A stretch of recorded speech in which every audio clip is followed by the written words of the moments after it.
Hello friends, welcome to Aishu tips. White hairs ಅಂತೂ 60 ರಿಂದ 70 ವಯಸ್ಸಾಯ್ತಂದರೆ ಎಲ್ಲರಲ್ಲೂ ಕಾಣ್ಬೋದು. ಆದರೆ ಈಗಿನ ಜನ್ರೇಷನಲ್ಲಿ ಚಿಕ್ಕ ಮಕ್ಕಳಿಂದ ದೊಡ್ಡೋರವರೆಗೂ ಎಲ್ಲರಲ್ಲೂ ವೈಟ್ ಹೇರ್ಸನ್ನು ನಾವು ಕಾಣ್ಬೋದು. ಇಷ್ಟು ಬೇಗ ವೈಟ್ ಹೇರ್ಸ್ ಆಗಲು ಕಾರಣ ಏನು? ನಾವು ಬಳಸ್ತಾ ಇರುವಂಥ ಕೆಮಿಕಲ್ ಶಾಂಪುಗಳು ಆಗ್ಬೋದು, ಹಾಗೆ ಸೋಪ್ಗಳಾಗಿರ್ಬೋದು. ತುಂಬಾ ರಾಸಾಯನಿಕ ವಸ್ತುಗಳು ತಲೆಗೆ ಹಾಕಿ ಹಾಕಿ ಅಲ್ಲಿ ವೈಟ್ ಹೇರ್ಸ್ಗಳು ತುಂಬಾ ಪ್ರಮಾಣ ಜಾಸ್ತಿ ಆಗ್ತಿದೆ. ನಮ್ಮ ಕೂದಲಲ್ಲಿ ಮೆಲನಿನ್ ಎಂಬ ಒಂದು ಅಂಶ ಇರುತ್ತದೆ. ಅದು ಜಾಸ್ತಿ ಹೆಚ್ಚಾಗಿರುವುದರಿಂದ ನಮ್ಮ ಕೂದಲು ಕಪ್ಪಗಾಗಿರುತ್ತದೆ. ಅದು ಮೆಲನಿನ್ ಎಂಬ ಅಂಶವು ಕಡಿಮೆ ಆಗ್ತಾ ಬರ್ತಾ ಹೋದಾಗ ನಮ್ಮ ಕೂದಲು ಪೂರ್ತಿ ವೈಟ್ ಆಗ್ತಾ ಹೋಗುತ್ತದೆ. ಇದು ಕೂಡ ಒಂದು ಸಮಸ್ಯೆ ಕಾರಣ. ಆಗಿರುವಂಥ ವೈಟ್ ಹೇರ್ಸ್ನ ಕಡಿಮೆ ಆಗಬೇಕು, ಯಾವುದೇ ಕೆಮಿಕಲ್ ಯೂಸ್ ಮಾಡ್ದೇನೆ, ಯಾವುದೇ ಡೈನ ಯೂಸ್ ಮಾಡ್ದೇನೆ ನೈಸರ್ಗಿಕವಾಗಿ ನಮ್ಮ ಬಿಳಿ ಕೂದಲು ಕಪ್ಪಗಾಗಬೇಕು ಅಂತಂದರೆ ನೀವು ಕೂಡ ಈ ವಿಡಿಯೋನ ಪೂರ್ತಿಯಾಗಿ ನೋಡಿ ಗಾಯ್ಸ್.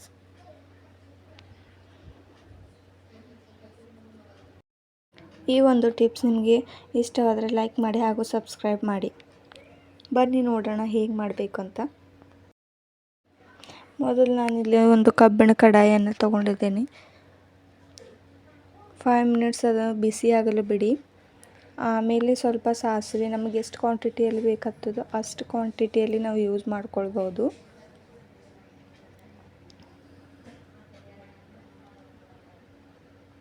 ಸಾಸಿವೆ ಯೂಸ್ ಮಾಡೋದ್ರಿಂದ ನಮ್ಮ ಕೂದಲು ಉದ್ದಾಗಲು ಹಾಗೂ ಕಪ್ಪಾಗಲು, ಹಾಗೆ ಯಾವುದೇ ತಲೆಯಲ್ಲಿ ಹೊಟ್ಟಿನ ಸಮಸ್ಯೆ ಇದ್ದರೂ ಕೂಡ ಪರಿಹಾರ ಆಗಲು ಸಾಸಿವೆಯಲ್ಲಿ ತುಂಬಾ ಉಪಯುಕ್ತವಾದ ಅಂಶ.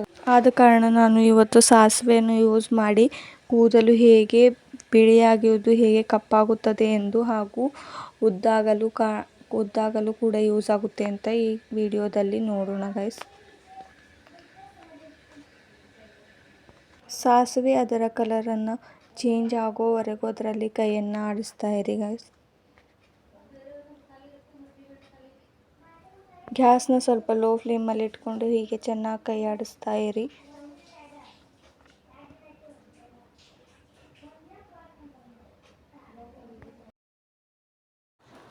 ಸಾಸಿವೆಯಿಂದ ಏನೇನು ಯೂಸಸ್ ಇದೆ ಅಂತ ನೋಡೋಣ ಬನ್ನಿ. ಸಾಸಿವೆಯಿಂದ ಕೂದಲು ಬಿಳಿಯಾಗುವುದನ್ನು ತಡೆಗಟ್ಟಬಹುದು ಹಾಗೂ ನಮ್ಮ ಕೂದಲು ದಟ್ಟವಾಗಿ ಹಾಗೂ ಉದ್ದವಾಗಿ ಬೆಳೆಯಲು ಕೂಡ ಸಾಸಿವೆ ಸಹಾಯಕವಾಗುತ್ತದೆ. ಸಾಸಿವೆ ಎಷ್ಟು ಯೂಸ್ಫುಲ್ ಆಗಿದೆ ಅಂದರೆ ನಾವು ದಿನನಿತ್ಯ ಬಳಸುವ ಆಹಾರದಲ್ಲಿ ಕೂಡ ನಾವು ಸಾಸಿವೆಯನ್ನು ಬಳಸ್ತೇವೆ. ಡೈಲಿ ನಾವು ಅಡುಗೆ ಮಾಡುವ ಟೈಮಲ್ಲಿ ಸಾಸಿವೆ ಇಲ್ಲದೆ ಅಡುಗೆನೇ ಮಾಡುವುದಿಲ್ಲ. ಅಂಥ ಒಂದು ಯೂಸ್ಫುಲ್ ಆಗಿರುವ ಸಾಸಿವೆ ಬಗ್ಗೆ ನಾನು ಇವತ್ತು ಹೇಳ್ಕೊಡ್ತಾ ಇದ್ದೇನೆ.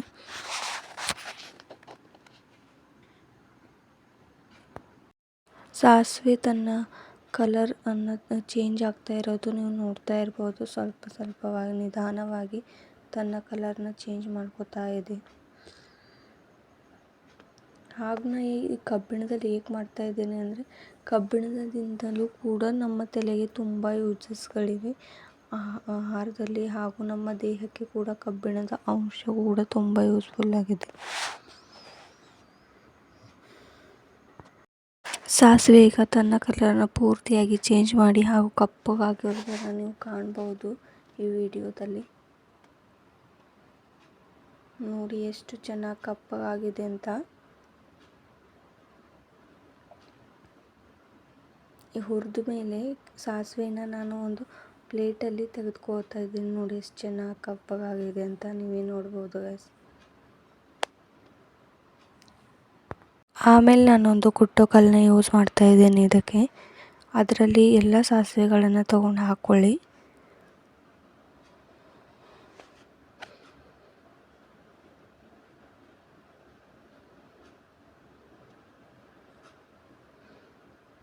ಆಮೇಲೆ ನಾನು ಇದನ್ನು ಕುಟ್ಕೋತಾ ಇದ್ದೀನಿ ಚೆನ್ನಾಗಿ. ಎಲ್ಲಿವರೆಗೂ ಕುಟ್ಕೋಬೇಕು ಅಂದರೆ ಸಾಸಿವೆಯಿಂದ ಎಣ್ಣೆ ಬಿಡುಗಡೆ ಆಗುತ್ತದೆ ಅಲ್ಲಿವರೆಗೂ ಚೆನ್ನಾಗಿ ಕುಟ್ಕೋತಾ ಇರಬೇಕು. ಅಥವಾ ಇದನ್ನು ಮಿಕ್ಸಿಯಲ್ಲಿ ಹಾಕಿದ್ರೂ ಕೂಡ ನಡೆಯುತ್ತೆ. ಆದರೆ ನಾನು ಇಲ್ಲಿ ನ್ಯಾಚುರಲ್ ಆಗಿ ನಿಮಗೆ ಕೈಯಿಂದಲೇ ಮಾಡಿ ತೋರಿಸ್ತಾ ಇದ್ದೇನೆ.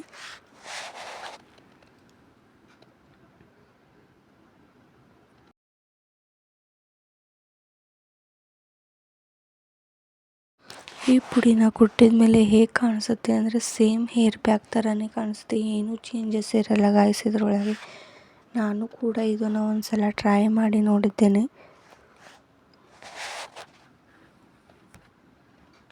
ನೋಡಿ ಎಷ್ಟು ಪುಡಿ ಪುಡಿಯಾಗಿ ಕಾಣಿಸ್ತಾ ಇದೆ ಅಂತ. ಇನ್ನೂ ಚೆನ್ನಾಗಿ ತನ್ನ ಕಲರ್ನ ಬಿಟ್ಕೋತಾ ಇರ್ತದೆ ಹಾಗೂ ಆಯಿಲ್ನ ಕೂಡ ಬಿಡುಗಡೆ ಮಾಡ್ತಾ ಇರ್ತದೆ.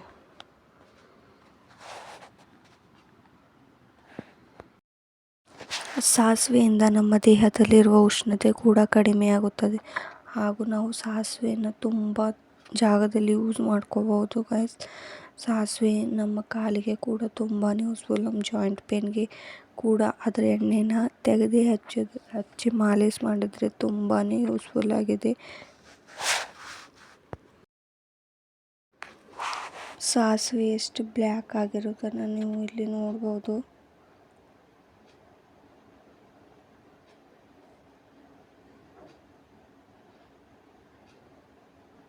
ಹಾಗೆ ಪುಡಿ ಪುಡಿಯಾಗಿ ಚೆನ್ನಾಗಿ ಮಾಡ್ಕೊಳ್ಬೇಕು ನಾವು.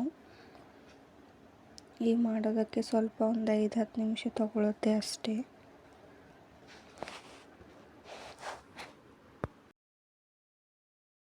ಸಾಸಿವೆನ ಇನ್ನೂ ಚೆನ್ನಾಗಿ ಕುಟ್ಕೊಳ್ಬೇಕು. ಎಲ್ಲಿವರೆಗೆ ಅಂದರೆ ಅದು ಎಣ್ಣೆ ಅಂಶ ಬಿಡುಗಡೆ ಆಗೋವರೆಗೂ ಚೆನ್ನಾಗಿ ಕುಟ್ಕೊಳ್ತಾ ಇರಬೇಕು. ಅದು ಪುಡಿ ಚೆನ್ನಾಗಿ ಆಗಿರಬೇಕು ಅಲ್ಲಿವರೆಗೂ ಕುಟ್ಟಿ.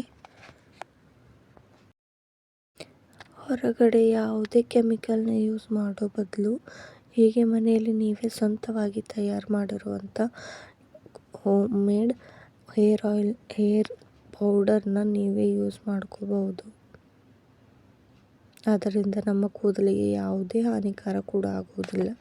ಈಗ ಇದು ಚೆನ್ನಾಗಿ ಪುಡಿಯಾಗಿದೆ. ಆಮೇಲೆ ನಾನು ಇದನ್ನು ಒಂದು ಬೌಲಿಗೆ ಹಾಕ್ಕೊಂಡಿದ್ದೀನಿ. ನೋಡಿ ಎಷ್ಟು ಚೆನ್ನಾಗಿ ಪೌಡರ್ನ ಕಾಣಿಸ್ಬೋದು, ಫುಲ್ ಬ್ಲ್ಯಾಕ್ ಆಗಿದೆ.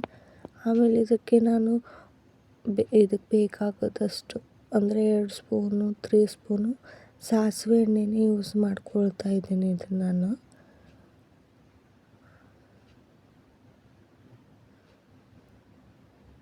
ಸಾಸಿವೆ ಎಣ್ಣೆನ ಹಾಕಿದ ನಂತರ ಇದನ್ನು ಚೆನ್ನಾಗಿ ಮಿಕ್ಸ್ ಮಾಡ್ಕೊಳ್ಳಿ.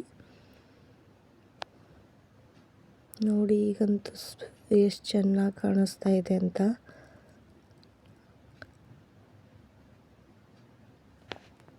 ಎಷ್ಟು ಚೆನ್ನಾಗಿ ಹೇರ್ ಪ್ಯಾಕ್ ಥರನೇ ಕಾಣಿಸ್ತಾ ಇದೆ ಅಂತ. ಆಮೇಲೆ ನಾನು ಇದಕ್ಕೆ ಸ್ವಲ್ಪ ಮಟ್ಟಿಗೆ ಅಷ್ಟೇ ಅಲೋವೆರಾ ಜೆಲ್ನ ಕೂಡ ಯೂಸ್ ಮಾಡ್ಕೊಂಡಿದ್ದೇನೆ. ಈಗ ನಿಮ್ಮ ಹೇರ್ ಪ್ಯಾಕ್ ರೆಡಿ ಆಯಿತು. ಯೂಸ್